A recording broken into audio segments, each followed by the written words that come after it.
Okay, good morning again, everyone. I'm Kathleen Jackson. Again, I'm the career advisor here in the College of Business, and I coordinate the 390 program.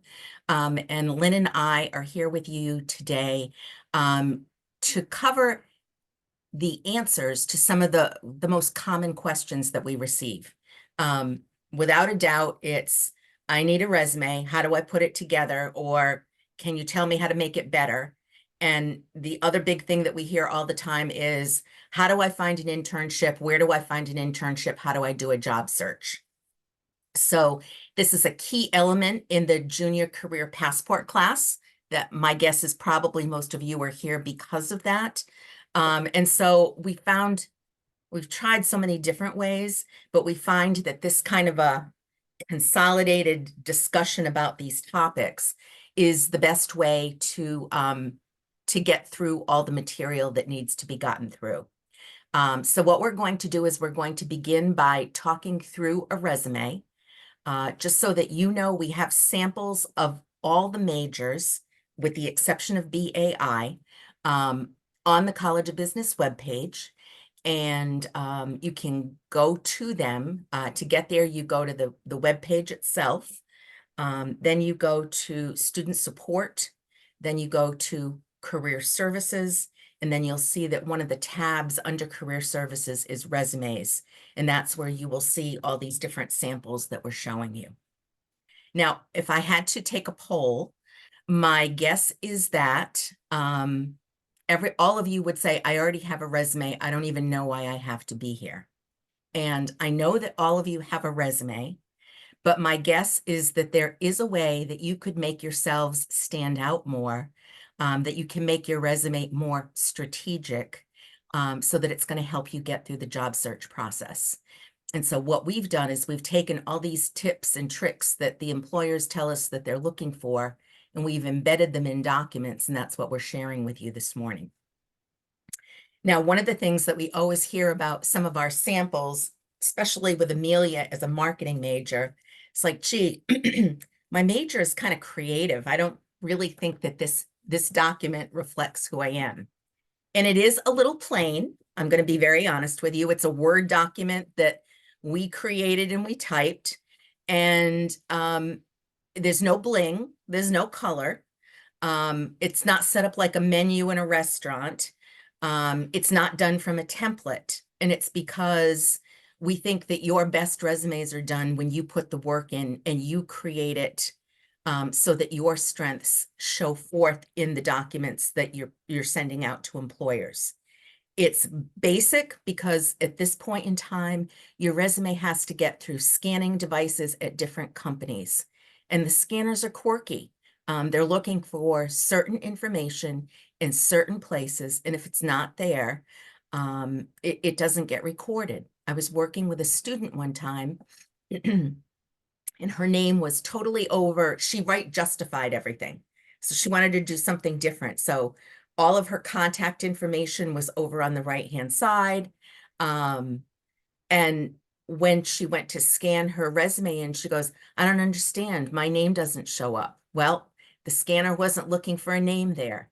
They want the name to either be centered or over on the left-hand side. So those little things are the things that can set you apart and make it easier for you to get your document through the AI that's now built into most of these companies and actually be seen by human eyes. So as we look at Amelia's resume, at the very top, what you'll see is her name, a phone number, and an email address. What employers are saying is those are the three pieces of information they need. Obviously, they need to know who you are. And when they get in touch with you, they're either going to call you or they're going to send you an email. And so those are the three pieces that we have at the top. Can you put your street address and can you put your city, state, and zip code? Yes, it just takes up more room. And what we find is we're working with more and more students who have experience. Keeping your resume to the one-page business professional resume that's required is the hardest thing. So if you buy 2 lines by getting that address information out of there, that's 2 lines that we can use for something else. So Amelia's name is at the top. Now, there are key words that I'm going to associate with each document. The word that I want you to remember about your resume is it needs to be strategic. What I mean by that is the most important things that you have to offer, you want to get those things as close to the top of the resume as possible. Because once human eyes start looking at your resume, they're starting to, and this is a hard thing to hear, but they're swamped with resumes and they're looking for ways to eliminate. And so if you've got something good and you save it to the bottom of the page, you might have lost that get recognized moment because they're looking at the top for that information. So that's what we're trying to show you in these examples. For all of you in this room, as far as I know, probably the most important thing that you have to offer is the fact that you are earning a degree. There's a lot of people out there who don't have a degree. There are a lot of people out there who don't have a bachelor's degree. There are a lot of people out there who don't have a Bachelor of Science degree, which is, you know, a cut above. It's more analytical in terms of the job search world. So those are all things that are making you strategic. So you begin with your education and you begin with the university granting the degree. So the top line on your resume after education should read, the University of Rhode Island, comma, Kingston, Rhode Island. The second line under your education is the degree that you are earning, which is different than your major. So the degree that you are earning is a Bachelor of Science degree in Business Administration. And at the end of that line, you're going to put your month and year of graduation. URI confers degrees 3 different times during the academic year. They're conferred in May. That's when we have the big ceremony. They're conferred in August, and they're conferred in December. So those are your 3 choices for what goes over on that right-hand column.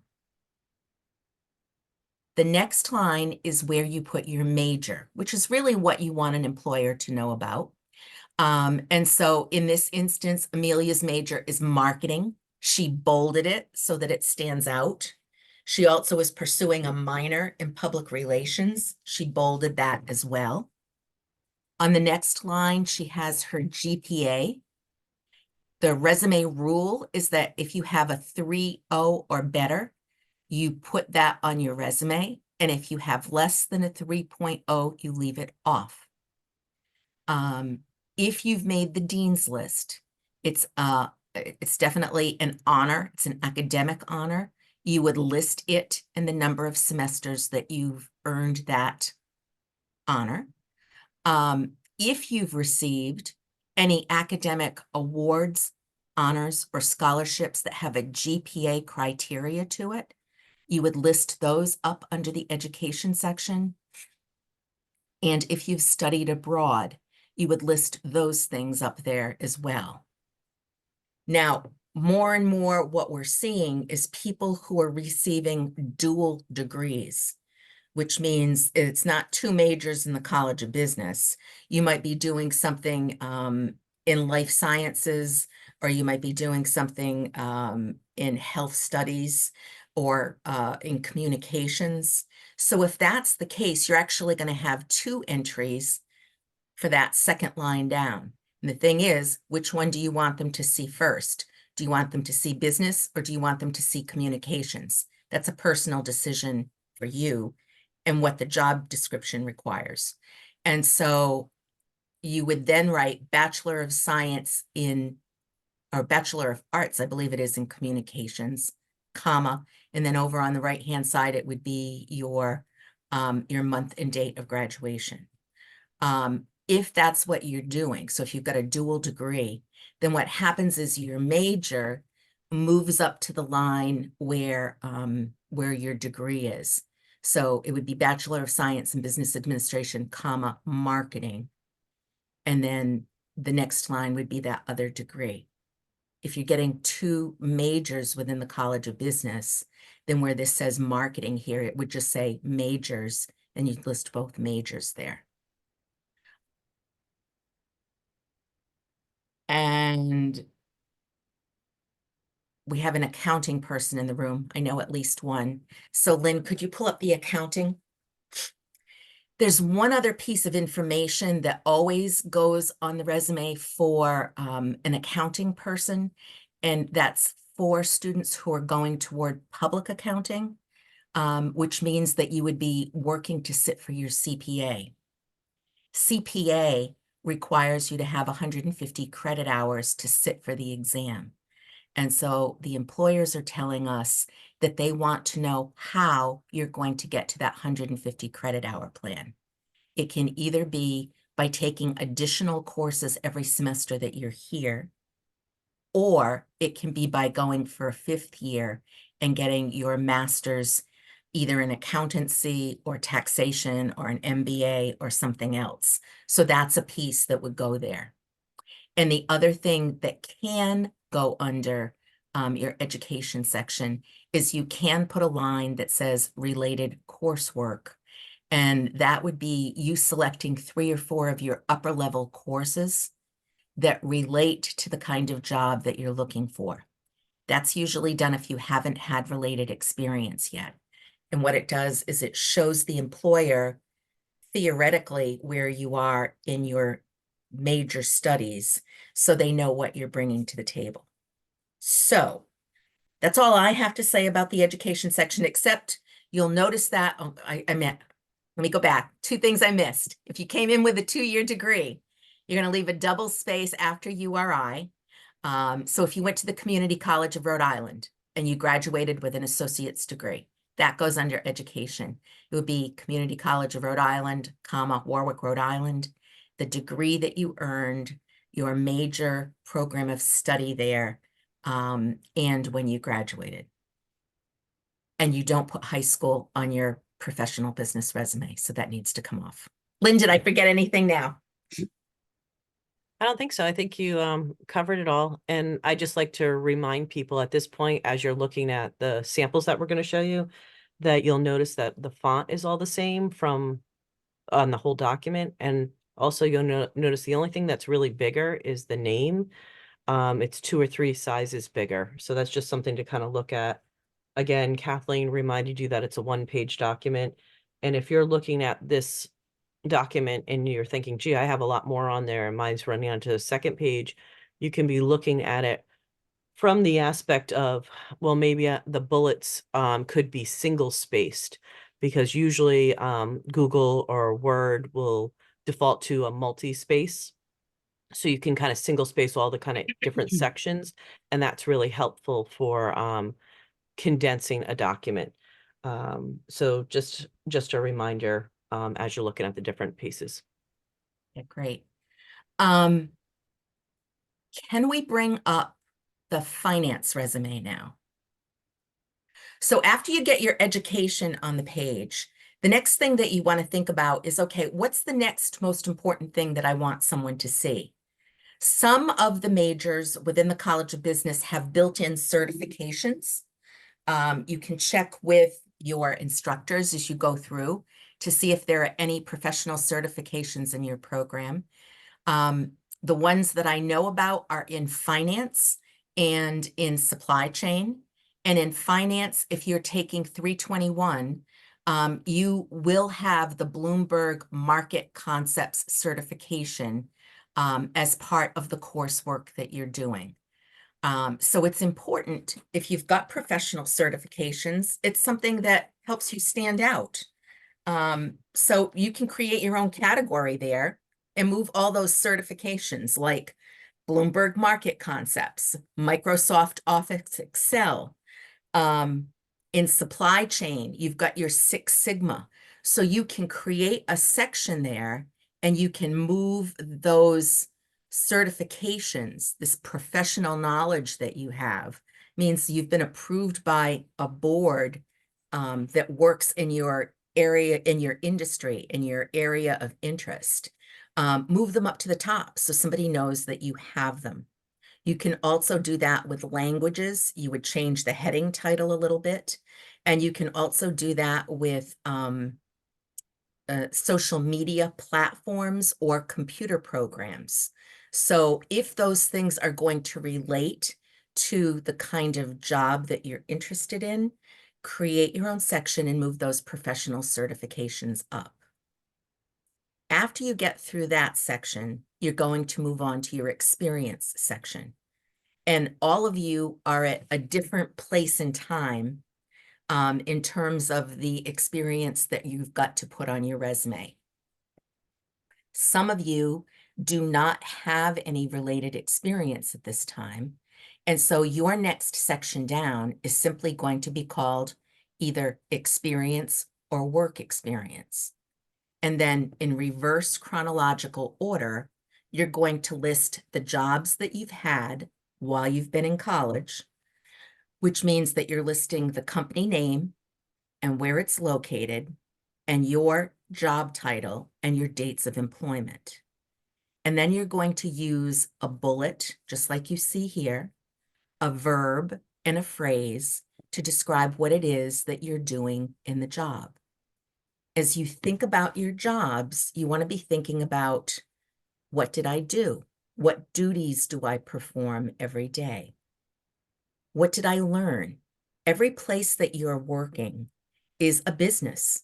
You might not think of it as the business that you want to work in when you graduate, but it's a business.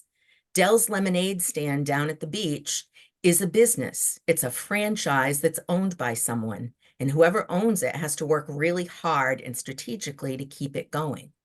So more than just like having a cool job where you hang out on the beach and get to talk to everyone all day, it's a business. So what did you learn about that business? And what did you accomplish? So in your job, if you came up with an idea that increased sales by whatever, if you met your sales quota every month, that's something that an employer would want to know about. If you see, if you're a tour guide and you tour 200 families per semester, like that's a volume thing, and an employer would want to know about that. So that's how you want to think about your jobs. If you simply have experience, you want to get past the fact that you were a waiter and that you took orders and you delivered food. You want to think about the soft skills that you developed when you were using the job. If you've got related experience, then you want to be sure that you're using verbs that relate to the industry and your major when you talk about what it is that you do. So remember, there are 3 ways that you can put your experience down. The first is simply a reverse chronological order of your jobs. If you've got related experience more strategically, you can have a section that's called related experience and other experience. And then Lynn's going to pull up the management sample right now. And what you'll see on the management one that we use as a sample is that James Smith has had a lot of leadership positions on campus. So he has been an RA, a URI 101 mentor, and he has a leadership role in Delta Sigma Pi. So let's think strategically. He's a management major. He has leadership experience. And those 2 words are almost synonymous in the business world. So if you're managing, you're leading. So he's got 3 leadership jobs. And instead of just putting related experience, which he could, he said, well, I'm gonna let them know that I see these jobs as leadership positions. So he created his own section called that. And then under that experience, he listed those 3 positions with the bullet, the verb, and the phrase conveying what he did. So those are the 3 different ways that you can put your experience down. Another kind of experience that some of our students have, not a lot, but some, is some of you may have been in the military. And so you would have a separate category that would be called military experience. And so you would list the trainings that you've received, well, the branch of the of service that you were in, the training that you received, and the jobs that you had. And the big challenge, if you've got military experience, is there are certainly a lot of acronyms that people not in the military wouldn't know. So you definitely want to meet with Lynn or I to kind of break out, like, how do you translate what that experience was like into traditional business, the traditional business workplace. So that's the other thing that you could put up there. Lynn, what did I forget? No, I think it's great. I think just reminder is the reason why on this management resume they don't have city and state listed, or the name of the company city and state, is because this whole area has been done at URI. So then you're able to put URI leadership experience. If there was something else in that category that wasn't at URI, then you'd have to list the city and the state just like you would at all the other jobs. That's a nice way to kind of clean up your resume, but also a nice way. You want to make sure, like, okay, what's in that category? This is all campus related. Yeah, I think that the only other area, is it the marketing one that starts out with notable accomplishments? You've, That, yes, whatever yep, you've got right now. yep. So So, take it away, Lynn. You want to explain that?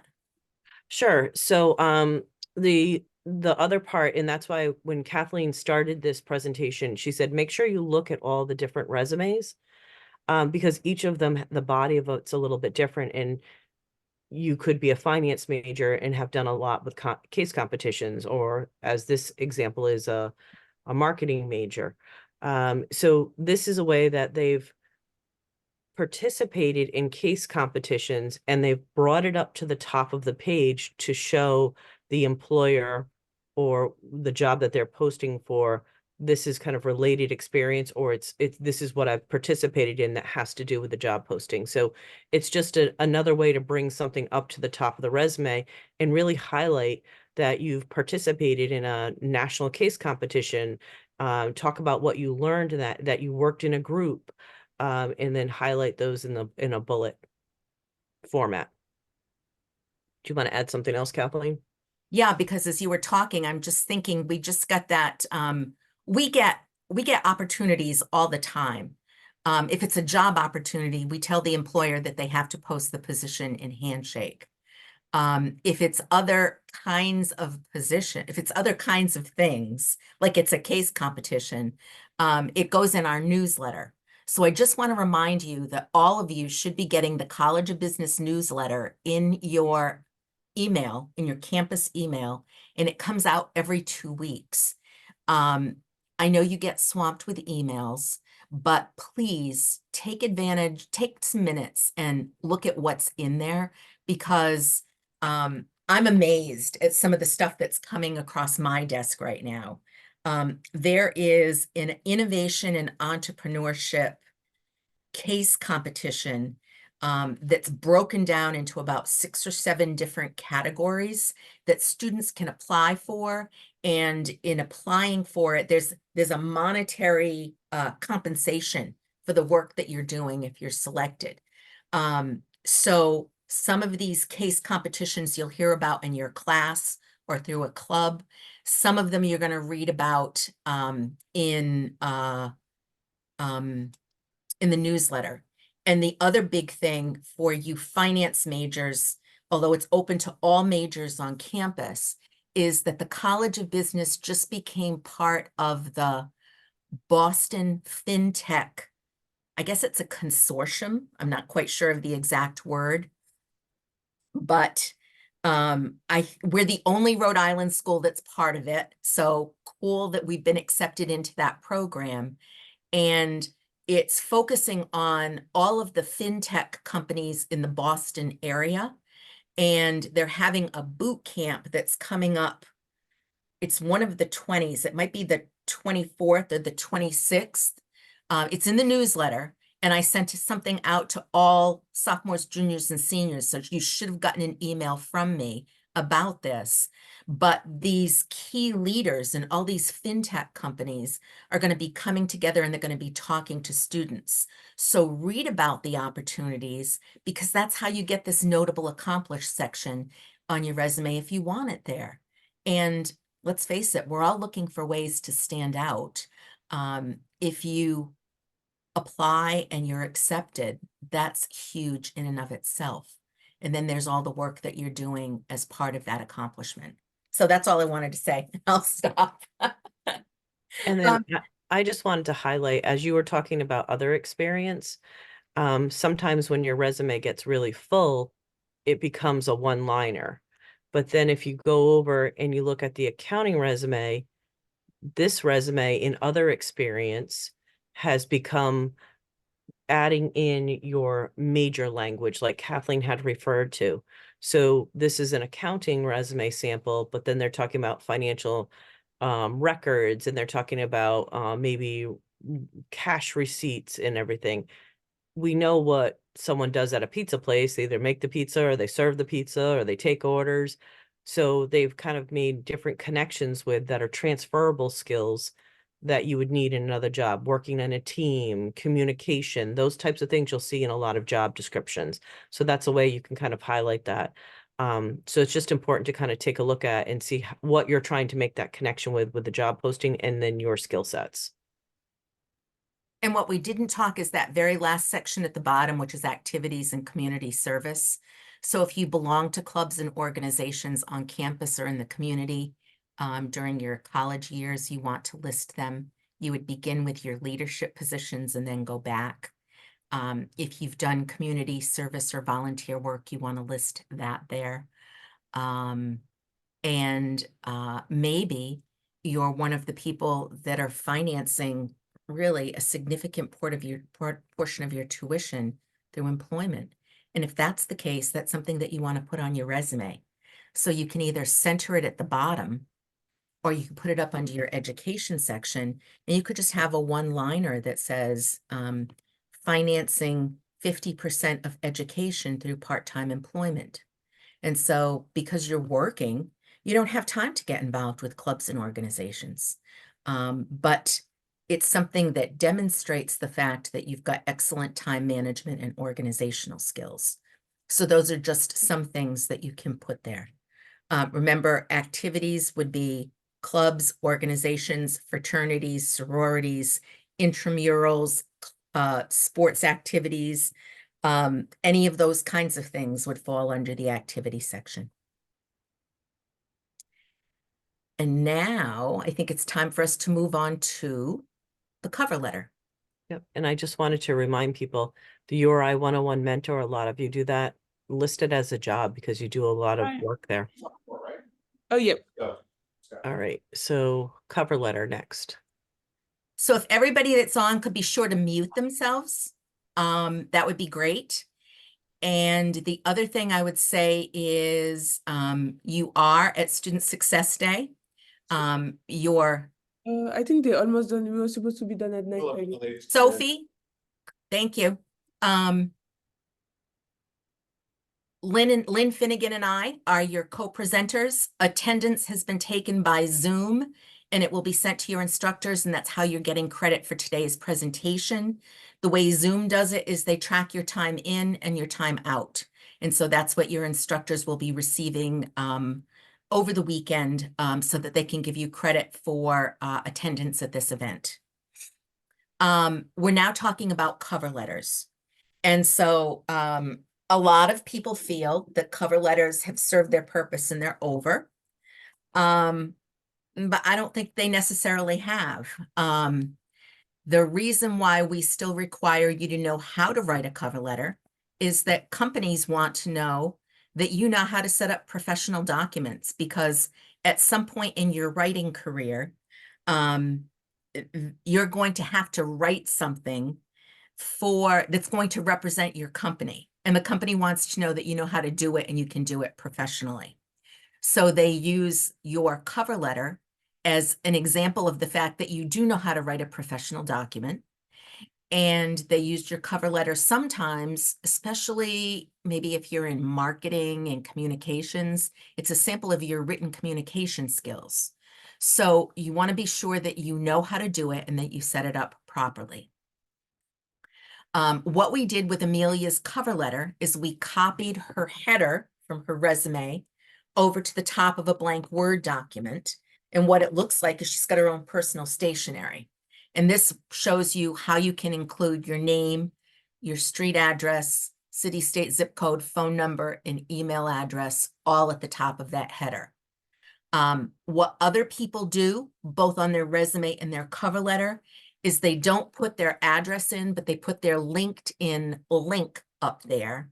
And so all the information that an employer would want is readily available at the top of a resume. Now, after that line, what you see is the date. So you always put the date on your document.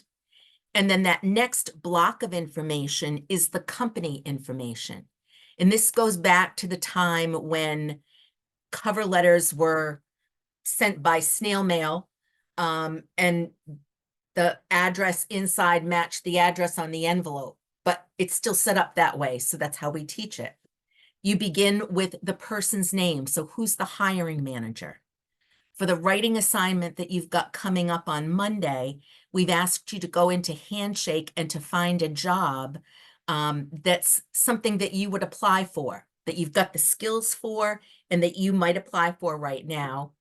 And the reason we sent you to Handshake is because Handshake is usually pretty good at requiring a hiring manager's name.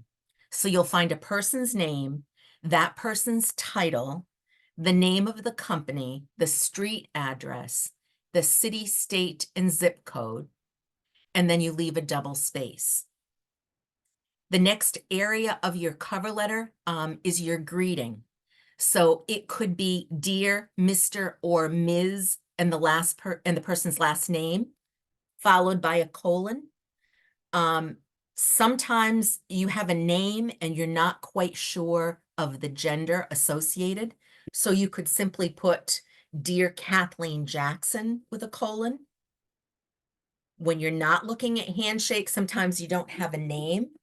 So you could use Dear Hiring Manager or Dear Internship Coordinator, but you want to have a greeting and you should avoid to whom it may concern. Then your cover letter is going to be 3 paragraphs long. Each paragraph has a function. The first and the third paragraphs are usually pretty easy to write. And the middle one is the one that's going to require some attention on your part. And it's a skill that you develop over time, that middle paragraph.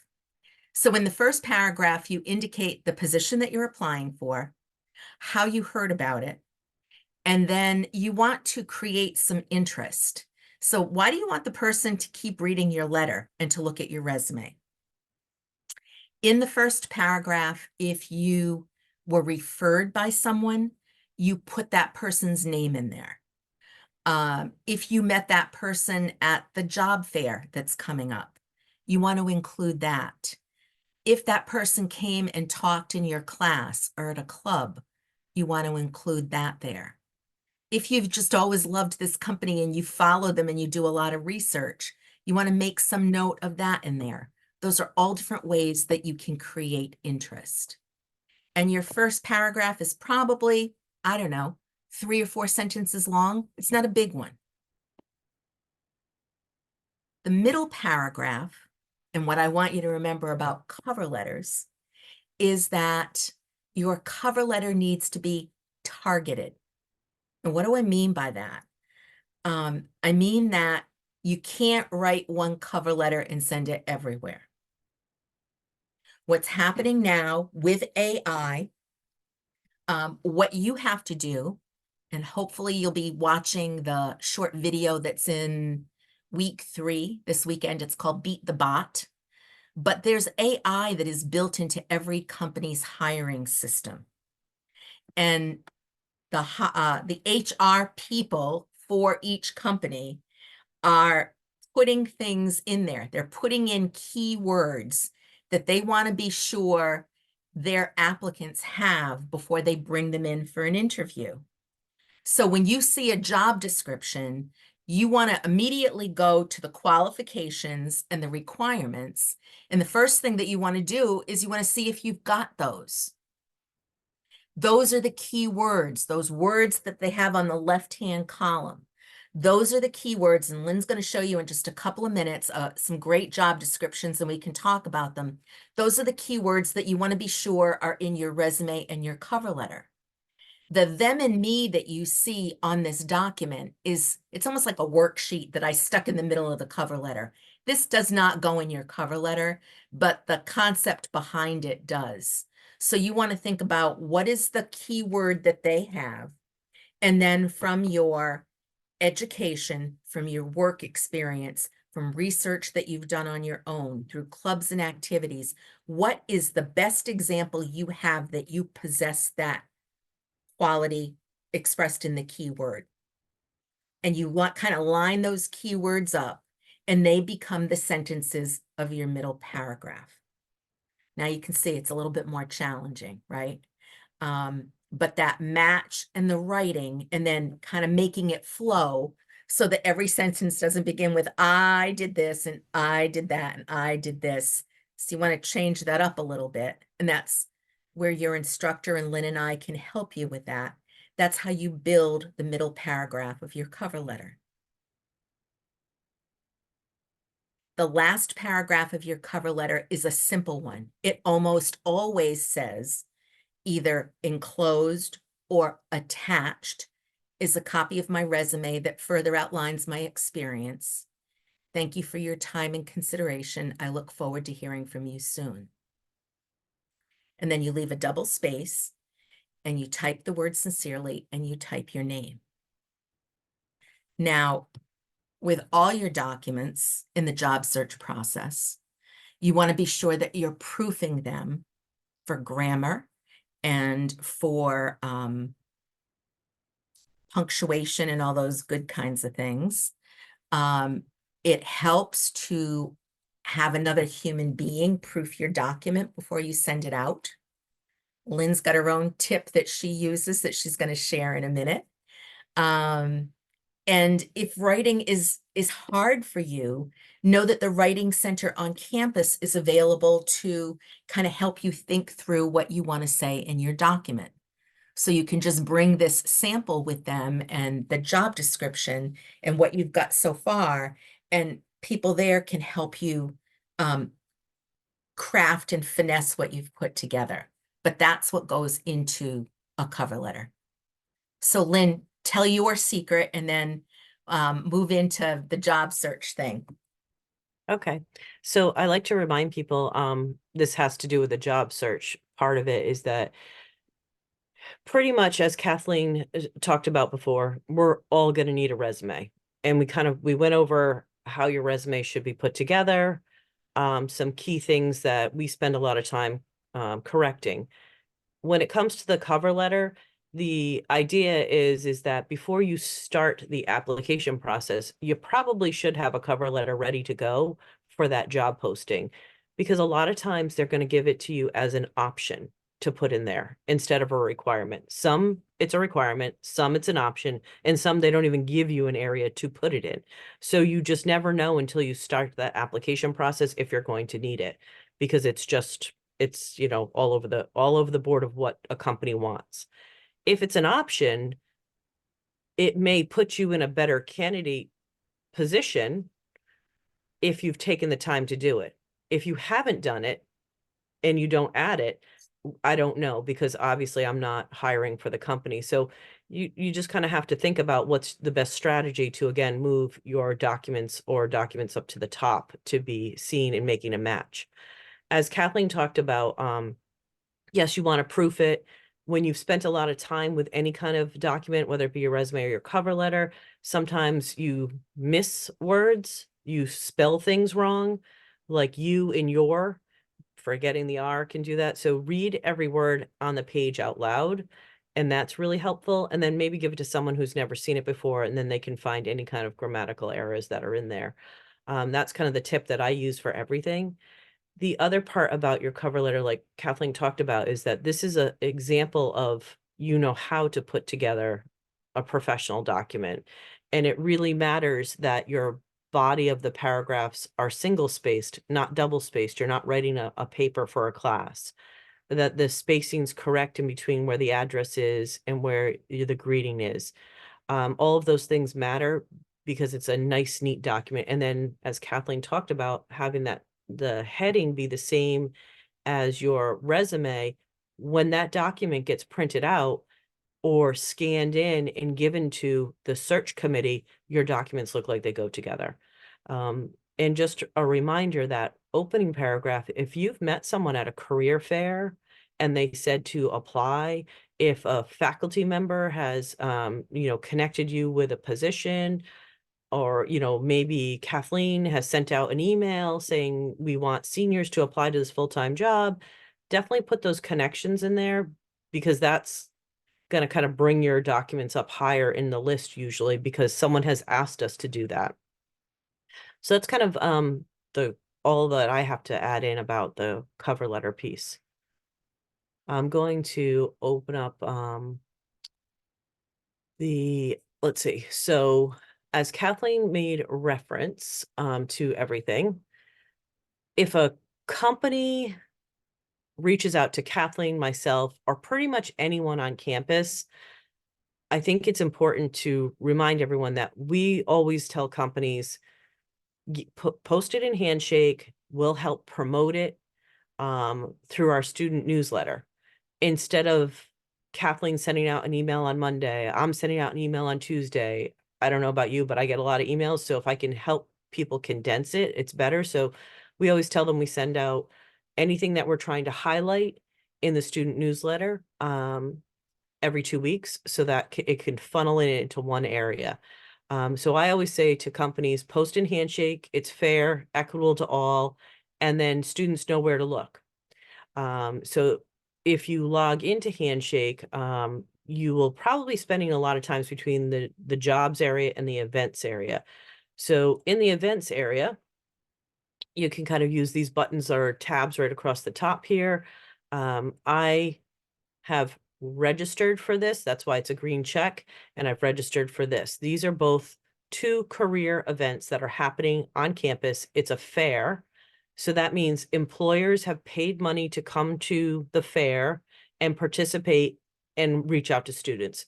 So take advantage of any time you can make a in-person connection to a company.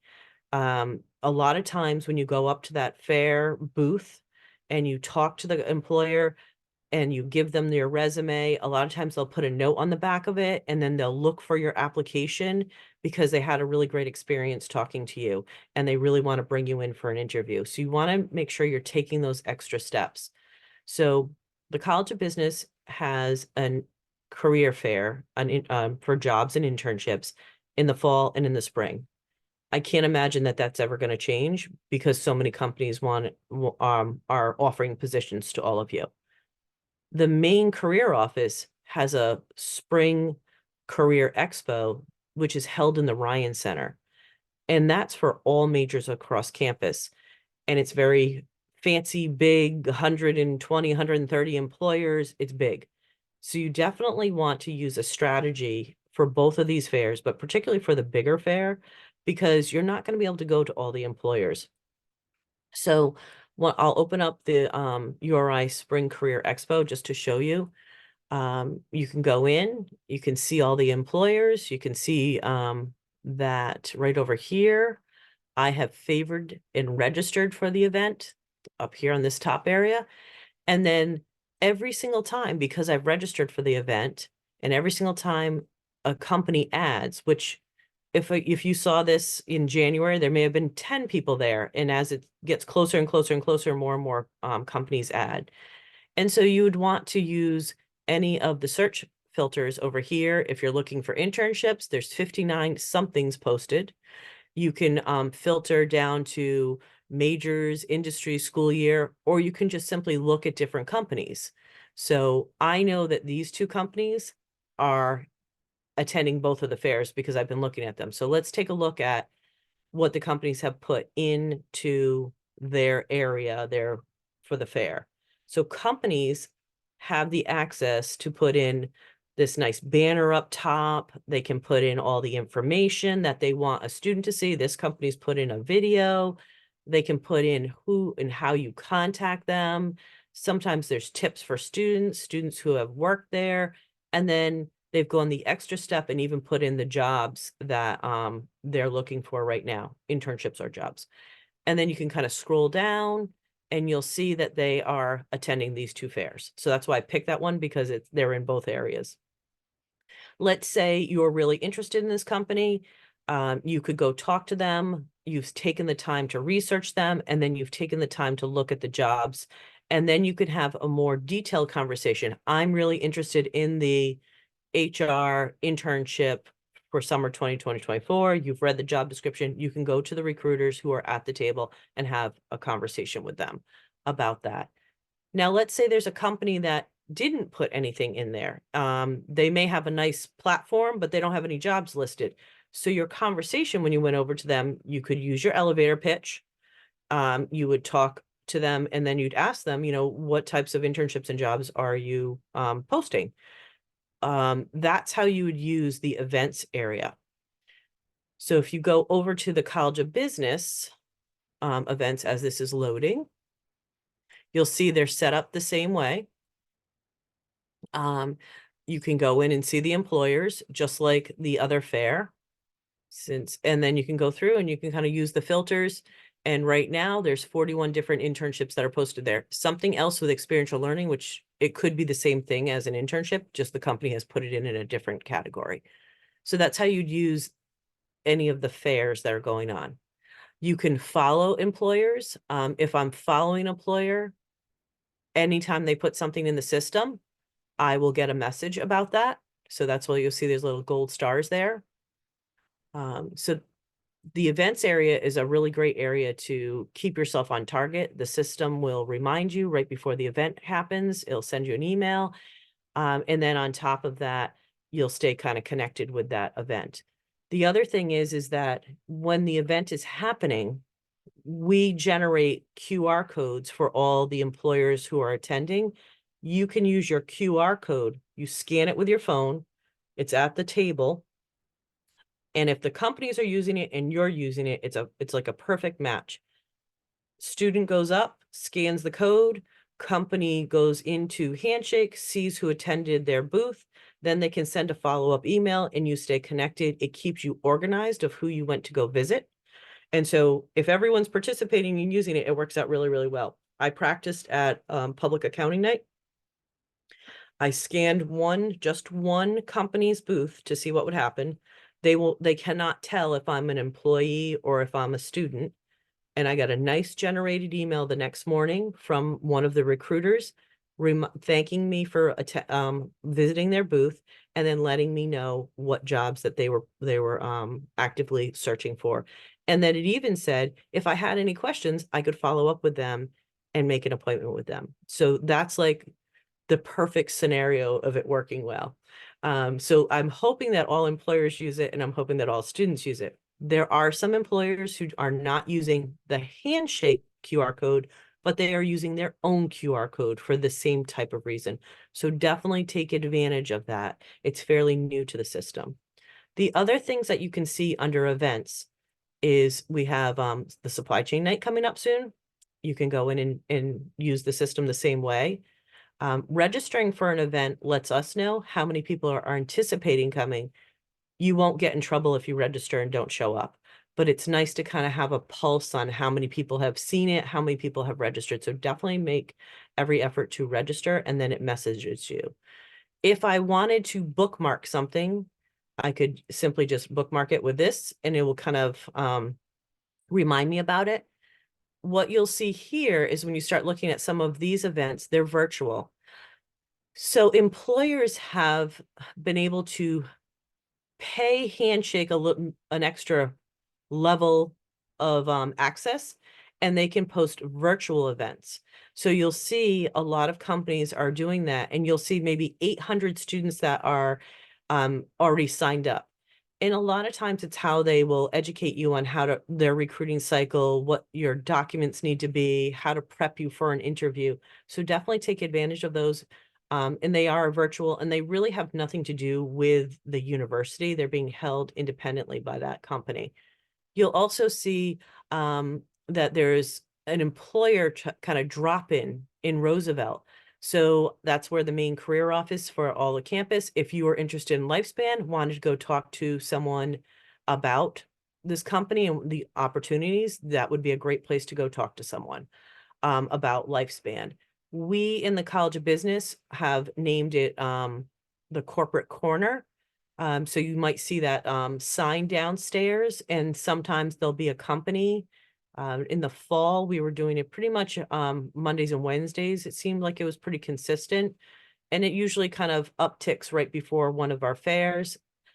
So you'll definitely want to take advantage of and just swing by and see what that company's offering. A best case scenario is go and look up that company in Handshake, maybe before you go over and talk to them, and then you can get a little better idea of what's going on. Sometimes they've already have jobs and internships posted there. So that's the difference with the events area. The jobs area, you're going to be spending a good amount of time in there. Most databases function the way I'm going to kind of walk you through these steps. And you've probably all searched for something before, so this should be repetitive, but it's meant to also be kind of a refresher. You're going to put in a keyword based on your major, based on your interest area, and then you're going to kind of put the least amount into the system so you get the most out, and then you can start narrowing down. So you might want to even just start with something with business. As you can see, I already searched business. My location I put in was Providence, Rhode Island, since it's a main hub. And remember, you can play around with the distance.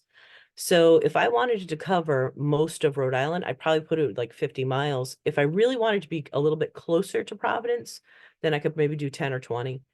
And then I just put in internship. You can put in full-time job, and then you can kind of see what comes up. You can see over here, I've already bookmarked this and saved it. So it should end up over here. And then when you're looking at a job posting, I think I just clicked on it by accident to go to the business. But okay, let's see. You'll start to kind of read through, where the location is it in person? Is it remote? You'll see immediately that this is apply externally.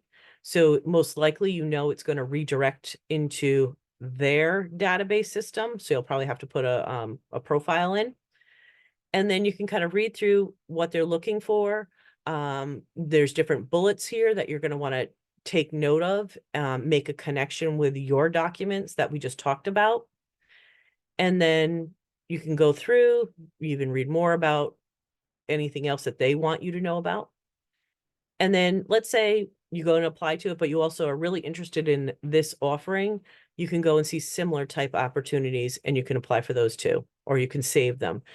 I always tell students, start looking and saving and getting into that routine, because then you can go back and you need probably a little more time to apply. Most people can't just apply as soon as they open it up because they got to draft their resume, cover letter, those types of things. Let me go back over to jobs in this area. So I used business, but if I wanted to, I could put accounting. I could put location. Let's see what's in New York. I have my radius all set. Maybe I'm going to bring it in a little bit more because I really want to be closer. And then I'm going to put in internship. So then you can go through and take a look at this one's summer interns 2020-24, which is great. I'm going to save it because I don't have enough time right now to apply. You'll also see here that there's 17 plus or plus 17 different locations. Salary's great. And then you can go through. You'll see right here, GPA of 3.0 or higher. So you want to make sure that that's on your resume. Here's where the keywords come into play. Bachelor's or master's degree in accounting. So those are going to be keywords that are in there. So college student pursuing, they're definitely in this job description letting you know that they want you to be an enrolled student. And then you can kind of go through and take a look at all of the other things that they've posted about the company. You can, the nice part about it is you can even go and look up the company and see what their company website is. Again, applying externally, and I've saved it. Kathleen, do you want to add in anything that I missed with Handshake or anything like that? I'm going to look for one that has a little bit more detail Can in you the. just stay on with them for 1 sec? Okay, never Oh, mind. sure. Oh, yep, I'm back. So if you scroll down to, they didn't give you a whole lot in terms of what they were looking for, Mhm. but here they said excellent interpersonal and computer skills. So as you think, as the bullets that you're creating on your resume, where can you show that you've had excellent interpersonal skills? Maybe it was when you were a camp counselor and you worked with a team to prepare activities for students every day, for the campers every day. The computer skills, that's why you might have that special section that has all your computer proficiencies there. And I'll let you keep looking, but I remember a couple of the other opportunities that you pulled up. So there was a position that you pulled up that was an accounting position at Fenway Park, but it was working for Aramark. So what I thought of when I looked at the job is like, oh my God, all of our students are going to want to work there because everybody in New England, I realize not everybody's in New England, but there's a big faction of people that would love to work at Fenway Park. But it's Aramark, so that's their food service. So you're not going to be with the players. You're not doing marketing for the Red Sox. You're going to be working on the food distribution end of it. And so maybe your job on campus is you work in one of the dining halls. So now the fact that you work in a dining hall suddenly becomes related experience for this position at Aramark. So if you're an accounting or finance person who works in the dining hall, who is in the Boston area, can you see how those pieces fit together? There was another position that you showed for Tesla. So if you're interested in cars, if you're interested in innovation, plus whatever that major was, that's how you want to start thinking about these things and representing yourself and say, okay, how can I put those pieces together so that I'm a really strong candidate? Because I know I am, but now let me make it happen on my resume and cover letter. And I'm going to stop now. No, I think those are all great things to add in, and how you can make those relationships and you're making that connection. So then the employer, when they're reading it, they can see that you relate to those relatable skills that are needed for the job. The one thing that you want to remember is that, let's say marketing, I think I picked Providence, Rhode Island, and New York, okay? And then I picked internship. When you look at these, say this is I found everything that I like in here. I like these keywords. This blue box right here, if you just toggle that switch, now you have an assistant working for free is what I call it. The system will message you anything that meets that criteria. It's a pretty broad criteria. And as you can see, there's 349 jobs in there. So maybe you might want to narrow it down, make the location different. Maybe you wanted to see what remote has, because remote would be more flexible for your schedule. So you can kind of have a couple different searches going on in there. General business, global business, management majors may have a few searches going on at the same time. All the databases function this way. Their buttons just look a little different and their search criteria is a little bit different. That's it. Anytime you can have saved searches going on, then you're constantly getting emails and you're not missing out on opportunities. The nice part about Handshake, as Kathleen referenced, is usually there's a little bit more clarity of when it's opened and when it's closed, apply by, because the system prompts the employers to do that. A lot of times there can be a hiring manager that's associated with it. So Handshake, most of the colleges and universities is using this platform. So an employer can determine, I only want a URI student, I only want a business student, or they can say, I want it to the whole network. So most likely remote opportunities will be across the country.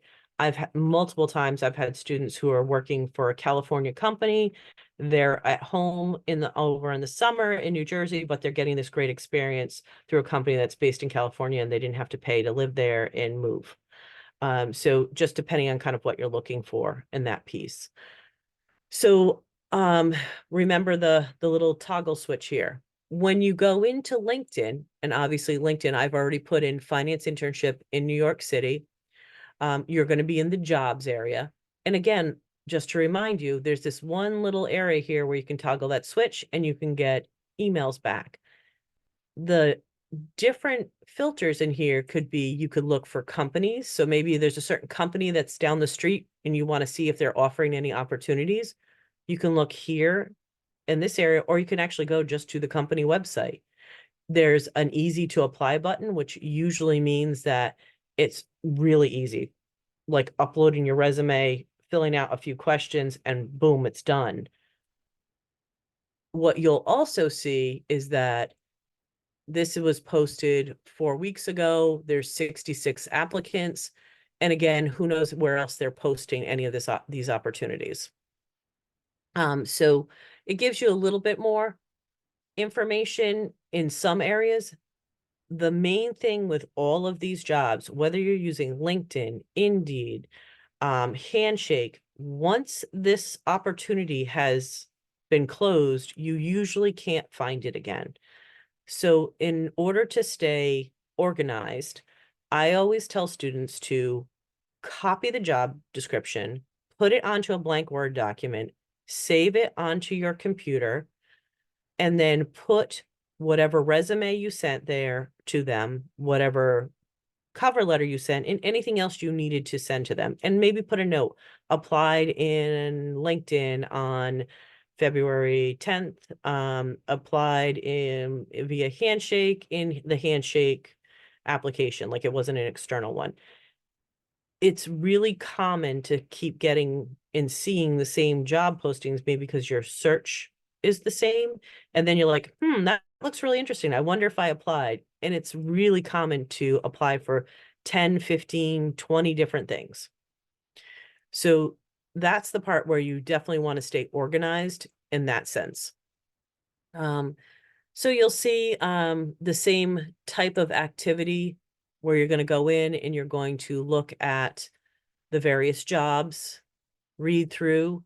Make sure you read through the full job description, because sometimes it'll say for like an internship, you must be a matriculated student. So that's telling you that they don't want someone who's graduated already. Some of them will say recent grads can apply too. So it's very different on what the company's requirements are, particularly for internships. If you're a senior and you're taking this class and you're here for a refresher, the same thing applies. Just every time I say internship, say full-time job. So then you can kind of look through and see any of the things that interest you, and kind of trying to keep yourself organized. That's pretty much a refresher of how you apply. Anytime you can find an opportunity and you can figure out that they're going to be on our campus, you definitely want to get some FaceTime with them. Because they're here because they want to talk to students. So definitely get in front of them. Are there any questions about anything that we've covered so far? So it could be anything to do with internships, searching for a full-time job, resume, cover letter, anything that we've covered at this point? I don't see anything in the chat. Nope. Okay. So I will. So Lynn, can you keep your LinkedIn up, because I can't get into mine Sure. Yep. Let me just because find we're it. recording. Yep. And while you are switching around in there, I'm just going to do a recap of what you've studied in the Junior Career Passport class, the 390 class that you're in so far, because I don't want you to think we're giving you busy work. The very first week, what you had to do was you had to create your Handshake profile. To create your Handshake profile, you needed to know your skills and your strengths and your values and what you were looking for and where you wanted to look. So when when you apply for a position in Handshake and the company that's posted that position goes to look and see their applicants, the first thing that they see is your profile. You spent a lot of time on your resume, but the first thing that they see is the profile. And so you want to be sure that if you just thought, I'm just going to whip through this that very first week so I can get it done, go back and make sure that your profile reflects what you want an employer to see. That's the first thing that they're going to see. The next thing that we had you do is think about your major, and with your major, who needs what you have to offer? And so that way, when you start looking at the companies on Handshake, on LinkedIn, on Indeed, when you go to the job fair, you know the connection between your major and who might want the skills that you are developing there. That's why that's in there. We had you do an elevator pitch. The career fair is coming up. It's a mandatory event for everybody in 390. You go to the table and you go, and you don't know what to say. You've got your elevator pitch. That's why we had you practice it in advance. And then when you get to the table and you have a great conversation with an employer, very likely the employer is going to say, do you have a copy of your resume? You don't want to say, I'm working on it. No, that's why we're doing this right now with you, so that you'll have the resumes tucked in a folder with you at the job fair in case an employer wants one. So there's a method to our madness, as my mom would say. There's a reason why we're doing it in the sequence that we're doing, so that you'll have all the skills that you need to successfully go to the job fair. And we've got a preparing for job fair night coming up on February 26th in Beaupre. And Lynn's going to remember the time because I forgot it. I think it's 5:30 to 7, if I remember correctly. Okay. It is going to be messaged out. Let me just look it up. It's going to be in the newsletter. It's going to be on our That would be social. the next thing. Yep. 5:30 to 7, and it is in Beaupre. Beaupre it's a 100. Yep, it's a joint, it's with DSP, SHRM, and is it Supply Chain Club? Supply chain. And the idea is to get you ready for supply chain night and for the job fair. Yep. And it is a signature event, right? Yeah, right. Yep. And you know that you've got three choices to do a signature event for the class. This is the first one. Mm-hmm. All right. Okay, so what we're looking at right now is Lynn's profile. What you'll see is a professional headshot. So this is how Lynn chooses to represent herself in the workplace. If you went to see her in her office, this is what she would look like. If she went to a job fair, this is how she would represent herself. So, you know, some people say, well, what goes into a professional headshot? You need to think about the industry that you're applying for. And you need to think about, you know, like when you go to a job fair and we say professional dress, employers think that this is how you choose to represent yourself. Do you represent their organization? That's what you want to be thinking about. As far as your LinkedIn profile is concerned, it's almost like it's like a professional Facebook, if any of you use Facebook. It's where all professionals post a profile. It's where employers look to hire people. And it's the next step in that job search process, because what often happens is if you apply to a company and you're selected to interview, an employer might say, I wonder how this person represents themselves online. And so then they're going to go and look for your profile, and you want to be sure that your profile is ready to be seen. I know a lot of you heard that you needed to have a LinkedIn profile and you created one when you were a freshman. Well, a lot of things have changed in those 2 or 3 years since you've been a freshman. So you want to be sure that your profile is updated. The things that you're graded on for this class is that headshot. Underneath your name, what you will see is, I like to call it the search terms by which an employer would find you. So Lynn's not in the job search function right now, so she basically has her job title there. If you, like all of you, are in the job search function, what is going to help you more is if you include your major, and your year and what it is that you're looking for. So it could be junior innovation and entrepreneurship major, seeking internship in startup. So now there are some key words out there that if an employer is searching for someone with that background, there's going to be a greater likelihood that they will find you rather than saying student at URI or bartender at Cello's, so make sure that what appears under your name gives a recruiter some indication of what it is that you're looking for. Now, Lynn, if you scroll down, the next section that we require is the About section. And what I want you to think about when you go to create your About section is if you were in an interview and somebody said, tell me about yourself, there would be a way that you would answer it. It's kind of tell me about yourself in relation to this job and this industry. This paragraph on LinkedIn is that answer in writing. So it's tell me about yourself, what you're looking for, what industries you're interested in, what skills you bring to the table, what you hope to do in the business world. It can be a place where you put your co-curricular activities.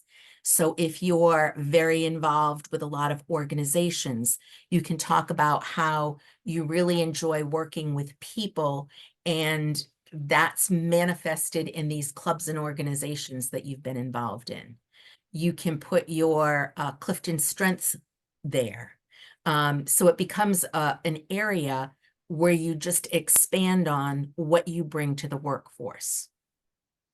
We require that you have an education section, and your education section, experience section, your experience section should mirror what you have on your resume. So it should be both the company name and the dates of employment and your title, and then the duties that you performed. And we do require that you have your education on there, which is the next section down. And then the last thing that we require is that you connect to 5 professionals, including your instructor.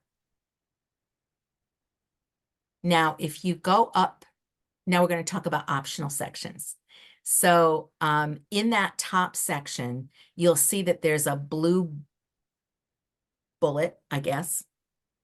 And it's called Open To. And so, Lynn, I think you might have to edit it to open that up. There you go. But what's cool about this section, and I discovered this last year, as long as I've been using LinkedIn, you can really personalize your job search on here and have LinkedIn do the looking for you. So if you scroll up to the top of that section, the first thing that you get to do is you can put job titles in there that you're interested in. So if you've been looking at, in Handshake and it says account executive, or it says social media coordinator, or accounting intern, or finance intern, you can put those job titles into that section, and LinkedIn will start looking for those keywords in relation to you. The next section down is you can indicate whether you're looking for something that's on site. Oops, sorry. whether you want to be remote or whether you want to be hybrid. You can indicate specific cities and states that you want to be working in. You can indicate whether you want to start working immediately or if you're flexible. You can indicate whether you want a full-time job, a part-time job, or an internship. And then when your profile is ready to be viewable, I would recommend that you open it up to recruiters. And that way recruiters can see what you've put there. And then you've saved that whole thing. And what happens is, as positions are posted in LinkedIn that match what you're looking for, the system is going to notify you that this opportunity exists. So we can get out of that section now, Lynn. The other part too is recruiters pay for a higher level of LinkedIn. It's a recruiter level.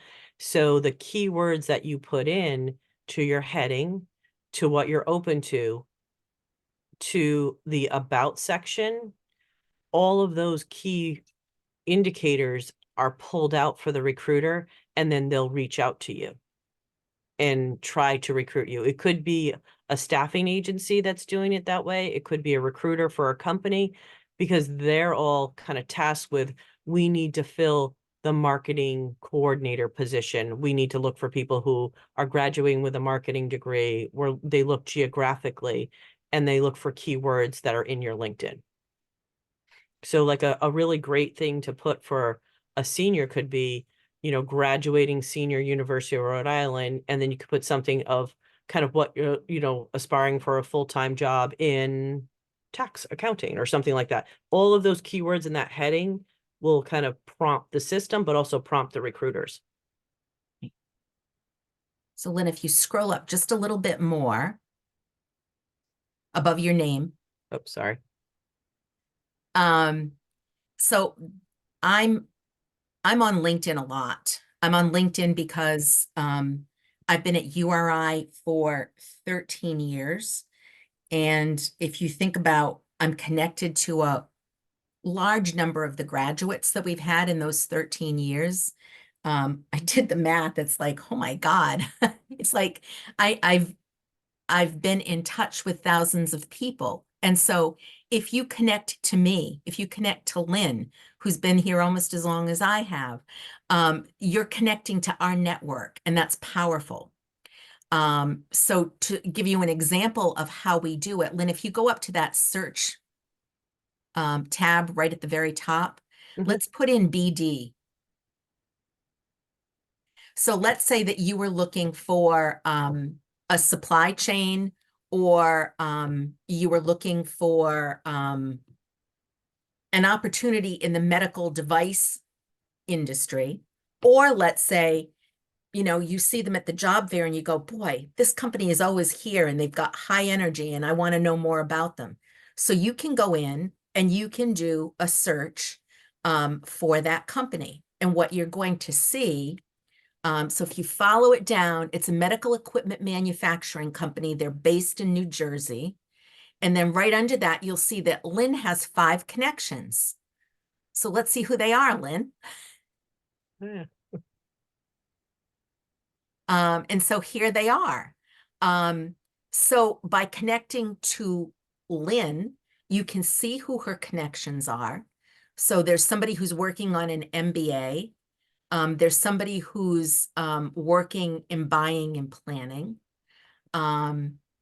I'd love to know what leading positive change is. I have a feeling that that is related to HR. I'm not positive. Let's see.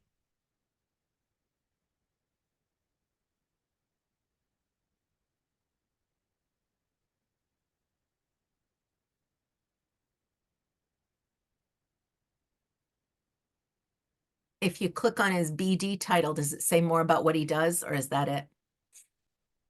Down below, Lynn, Oops, sorry. under experience, does it?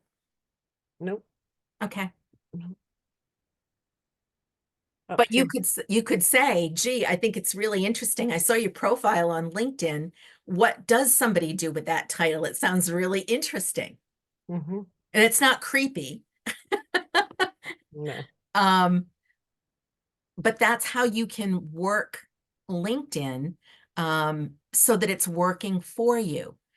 So if there's somebody here that you want to connect to, you can send a message to them and connect to them.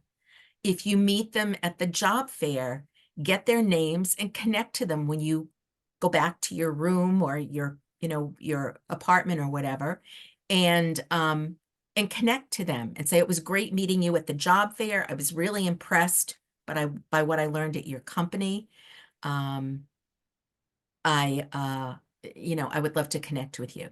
And that's how you build your network, again, building off of their network. And you can follow companies on LinkedIn so that when a company posts anything, whether it be something newsworthy or a position, you're notified of it. And we made very short, I'm getting out of LinkedIn right now. All right, I just wanted to show people, Oh. see the difference with this picture area here. So Kathleen is a photographer, and this is a picture that she's taken, and she wanted to kind of highlight that. If you're a young professional, maybe you want to, instead of just using the blue there, you might want to put something that when the viewer looks at your picture, they see you kind of in that role. It could be, a skyscape of New York City, because that's where you're going to be working. You want to kind of make sure you're branding yourself correctly. So that's the part where it's professional, it's branding. That's, you could spend days on LinkedIn, and there are a lot of people that won't connect to you unless you have a photo there. So that's another piece to kind of think about when you're kind of putting this all together. And you'll see there's Kathleen's LinkedIn, and see how she's added in some different special things that she's done at her jobs. And then she has all of her certifications in there and kind of some other things that she does for volunteering.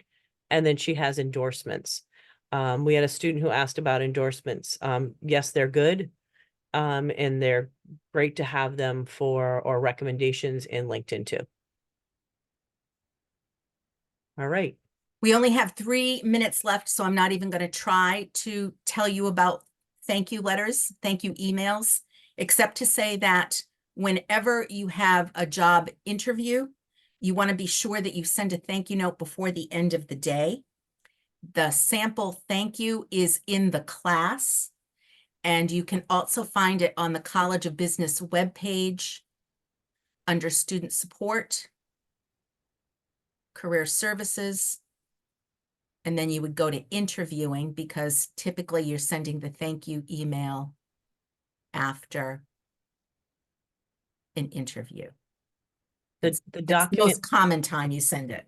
yep, and the document has a real letter, just like how you write a cover letter. For the class, you're doing the email, just so you know. And it's And pretty yeah, go ahead. specific about what you do in each paragraph. It's a 3-paragraph. Make sure you have a subject line. Make sure you send it. Mhm. And the thank you letter, as Kathleen says, this can be drafted before you even go to the interview, with the idea that you are going to send it after the interview, because you're going to put things into the thank you letter of what you learned at the interview. And this one little document could be the thing that rises you up to the top, just so you know. All right. We are at time. We will be here. If you've got any questions, please stay. We're happy to answer them for you. Thank you for your attention this snowy Saturday morning. Have a great long weekend. Remember, your assignments due Monday night at 9, even though it is a long weekend. And really, I hope you use what you learned here to create some great documents. I look forward to seeing them. Thank you so much. Thank You're you. welcome. Thank you. Have Hey. a good rest of your day. Thanks, you too. Also, I Good did not weekend. know it was snowing again until you said it. I know. It's like got up and jumped on. Have a good Thank one. you. Thank you. You. Bye, everyone. Enjoy your weekend. Long weekend. Remember, we're here if you've got questions. Yes, ma'am. Can you hear me? I have one question. Sure. Sure, Austin. Yes, ma'am. So There's recent news from CNBC and Bloomberg that over, I think it's like 45 to 60% of service industry companies, specifically in the business and finance sector, said that they are planning on doing, um, for lack of a better term, mass layoffs due to the advancements of AI and its capabilities. Mhm. So while we're looking for employment, how or what steps or what actions can we take to steer clear of organizations or specific types of employment that might render us unemployed in the near future due to AI and all that? Well, I think it's a great question. Um, I wish I had the full answer for you. I would say the more you use the tips that we've told you today in terms of how to be strategic and how to be targeted, I think those two elements are going to help you. You want to really take a close, you want to pay even more attention to what you're learning in class and following things like the Wall Street Journal. Because while some positions may be eliminated or cut back on, there are going to be more positions that are taking their places. And so what little tiny certifications can you get? What extra class can you take so that you're into the cutting edge of what's happening in those industries?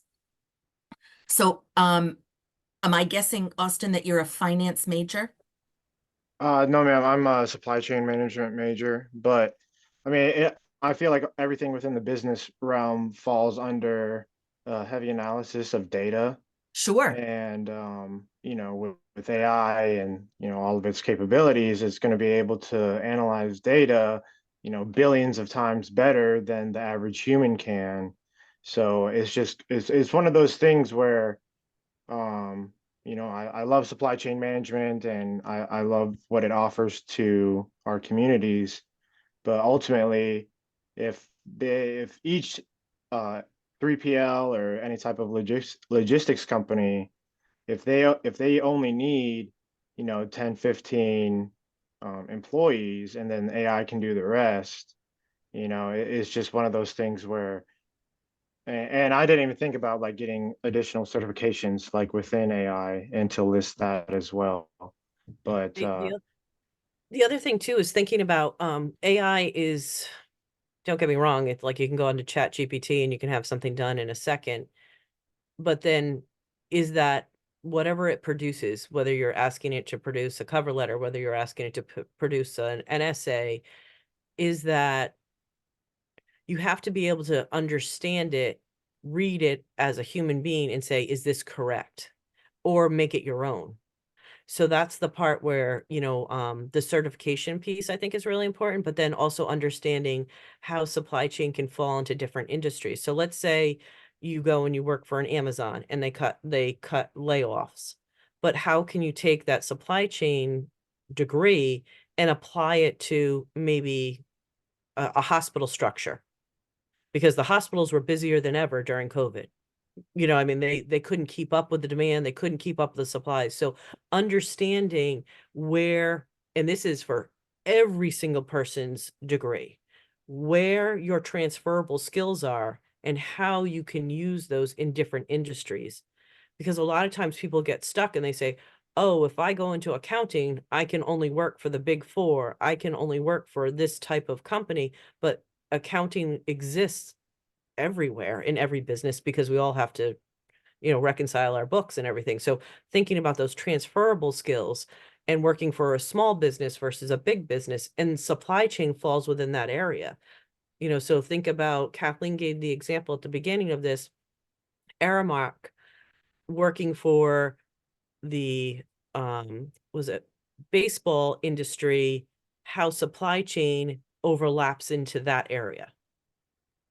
Yes, ma'am. Yes, And ma'am. that's where I then- think, just understanding business as a whole and then understanding industry. And Yes, so, ma'am. Austin, Yeah. what I would say is that every company, even though they might be eliminating certain kinds of positions, every company is going to grow. Yes, They're ma'am. not going to reduce the size of their company. They're going to be growing. And so I love your question. I think it's a great question for you to ask at supply chain night. Like, what trends do you see happening in supply chain in the next 5 years? So I would put a positive spin on it. You don't want to go in and say, I know you're cutting jobs, so what should I, what kind of title should I look for? But let them know that you've heard this report in a very subtle way. And so now that you know what those trends are, you can kind of set yourself up on a track where you're meeting that need. And it's not, I think sometimes the news media likes to scare us. Um, I've been telling students, as long as I've been working in career services, that the jobs that you are going to be moving into haven't even been created yet. And it's a matter of staying aware, being curious, listening to the trends, getting your questions answered so that you're at least at the curve or ahead of the curve in terms of the job market. Yes, ma'am. And obviously, you guys don't administer the curriculum or anything like that. And I don't want to tell you guys how to, talk to your bosses or anything. But I do think it would be like very beneficial for, all majors, but specifically within the business sector, if we were offered classes in quantum computing or quantum AI, business integration, and things of the like, because like you said, if we're not ahead of the curve, and we all know that this is going to be the forefront of every type of business structure from now on, I think that classes should be offered to teach us how to properly integrate these new capabilities within our majors and whatnot. And you're Another, right. And but yeah. I would say it's not a but. I would we can't do everything. You know what I mean? It's so, and I don't mean we URI. I mean we as people who are in the workforce. So it's a matter of knowing what the trends are, which is the best way is, I mean, you've got 7 or 8 people that are going to be on campus on the 28th to talk about supply chain. And then again, there's another group of people that will be there at the job fair and saying, how is AI impacting the work that you do on a daily basis? So before you hear this information, not you, but before a person hears that this change is existing in the workforce, what is it really meaning for these different companies? Like, how are they being impacted? And then you can make a decision about what you want to do from there. Yes, ma'am. Okay. Well, yeah. Thank you, ladies, for answering my question. I appreciate it. It was great talking to you, Austin. Good luck. I look forward to meeting you at Supply Chain Night. Okay. Yes, ma'am. Me too. Thank you. All right. Anyone else have any other questions?